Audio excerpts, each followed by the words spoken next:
pinagsasabi niya. Dati pa ito, nalaman ko na ito pa yung ano niya, yung nasabi niya tungkol na doon kay Kalingap Prab na ito daw si Kalingap Prab ay hindi anak ng matubang. Kailangan pa ba yung sabihin? Sa social media? Kung kayo lang ang nag-away, hindi mo alam. Kung halimbawa man yung salita na yan ay galing doon sa kalaban mo, hindi ka pa rin paniniwalaan dahil ikaw ang nagbitiw. Pwede yung tanggihan.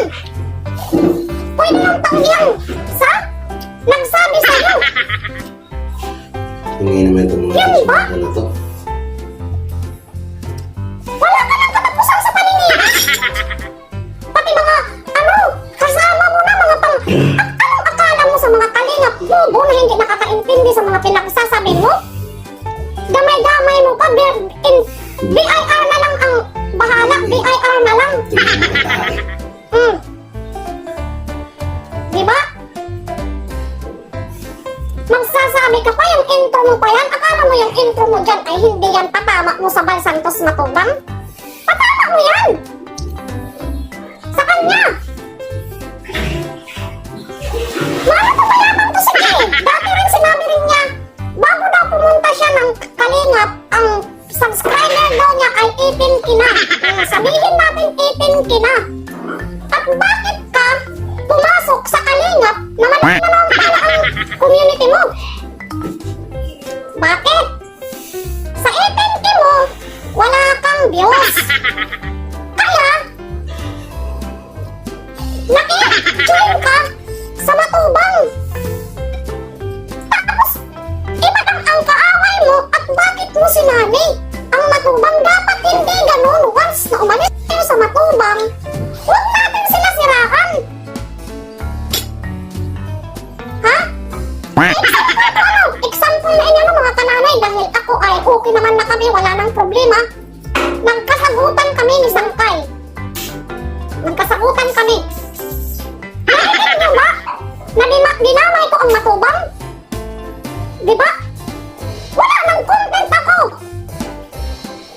Hindi ko dinamay dahil accepted sila sa away namin. Sa kasagutan namin. Diba? Tamsakdan, Madam Bibi. Salamat, Edna. Ganun dapat ang ano natin. Huwag na kung ano ang pinapanira natin.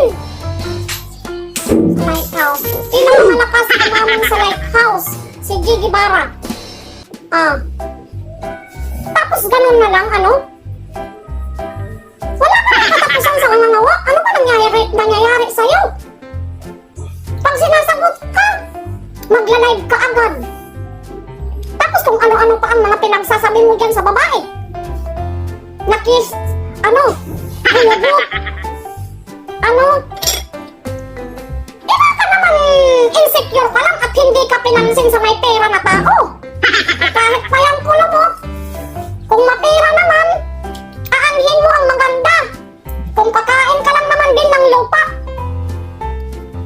Diba? Huwag ka nun na panira ka ng panira, isang kilong bigas, sige lang kung kain. Lakas naman mo.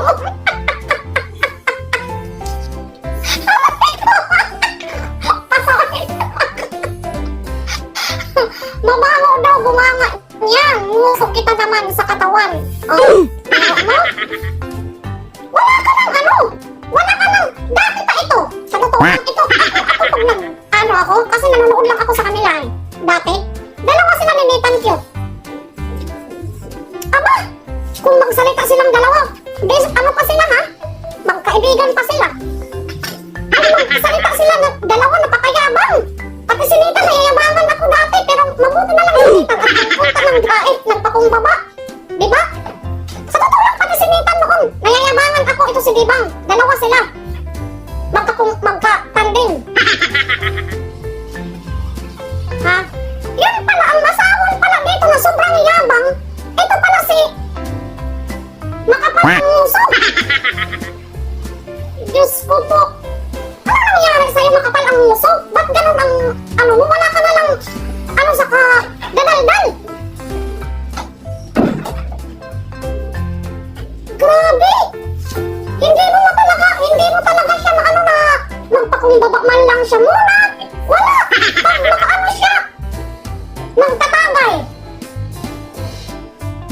Panay-tagay ng MP lights. MP lights. Kung ano-ano ang dinadaldal. Kung ano-ano ang dinadaldal. Nakasabay ako nito eh. Silent viewers ako nito eh. Nanguso na to? Oo nga, buti nagpakumbaba si Nathan. Buti na lang kasi bagsit channel niya. Diba?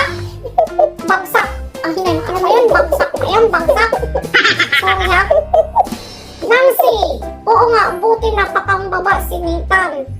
Buti na lang kasi bagsak channel niya.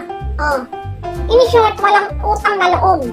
Yes, kulang pa ang isang kilo 5G. Makikita naman natin kung paano siya kumain nung nasa lighthouse.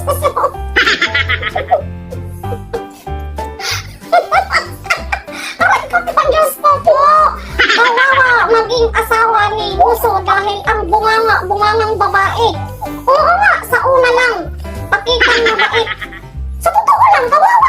Kasi hindi na, tingnan mo naman na babae ang kaaway niya, hindi na bumaba. Grabe talaga. Ang style niya. Totoo lang. Hindi mo asahan kung ano ang, hindi mo maintindihan kung ano ang pinaglalaban niya dito. Ano? Mga kananay. Kumpara naman sa ano lang? Revenue? Marami naman siya makukuha na revenue. At isa pa, ano? Mga kananay, tawa ka ng tawa dyan.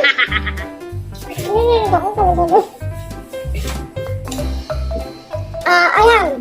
Ano? Nandito yung isa kong may dito eh, may katok rin ito eh. Nagsalita ako dito tawa ng tawa. Lamon Pamor siya sa lighthouse dati. Sis Fatma Megalabi shoutout.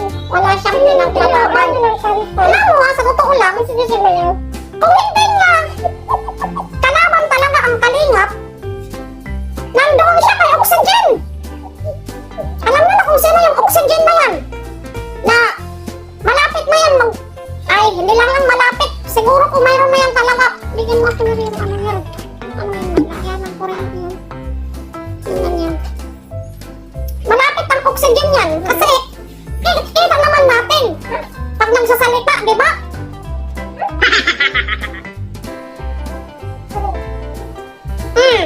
Di ba?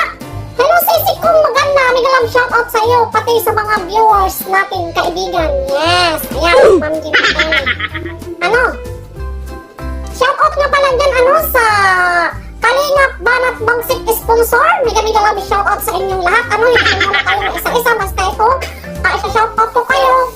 Banat Bangsik Kalingap sponsor. Miguel, shoutout. Kalaban ang Kalingap. Makikita mo, nandoon kay Prima. Nandoon sila lahat. Lahat sila doon na nasa kabilang kampo. Kung sino ang tumitira sa Kalingap, nandoon din sila. Diba? Nandoon din sila, nakikihalo din sila doon. Ano ba ang kasalanan ng Kalingap at bakit ganun sila? Ano, Prima, I love you? Dahil nag-I love you man sa'yo si Kuya Bal. Ako naman sa'yo, Prima. Mahal na mahal kita, Prima. Kahit may... Tama, baby. Mga lakas galit sa Kalingap. Lorna! Ganggangan, inggit sila. Malaking inggit talaga. Ano ba ito? Malaki ang... Sorry. Malaki ang inggit nila. Ha? Kung gusto nyo, ha? Sino ba ang may kasalanan? Kayo din ang may kasalanan eh. Umaalas pala kayo na hindi naman pala kayo makamove on. Dapat, pag umalis tayo sa Kalingap, move on at hindi natin na sila pakialaman, mag-content tayo sa sarili natin. Baka sakali hindi pa tayo iwanan sa mga viewers ng Kalingap. Diba? Ganun na lang dapat. Hindi. Ang pinaglalaban niya na ganyan sa totoo lang. Sa totoo lang. Paano dati lang natuwan? Tarantado talaga. Pag nandito itong katulong ko dito sa pag-reaction. Wala. Kasi tulong mo. Ang kalingap. Wala natin ako. Ang masirang naman tayo sa Diyos. Di pwede naman tayo bumalik sa kanila. Huwag yung panira ng panira na wala naman sa katotohanan ng paninira. Pati na yung mga sekreto ng mga istorya, nilalabas na walang kwentang mga istorya. Kailangan pa ba ilabas ang mga sekreto ng istorya? Ano naman mga chismosa ito, hindi ako makata ang kulay.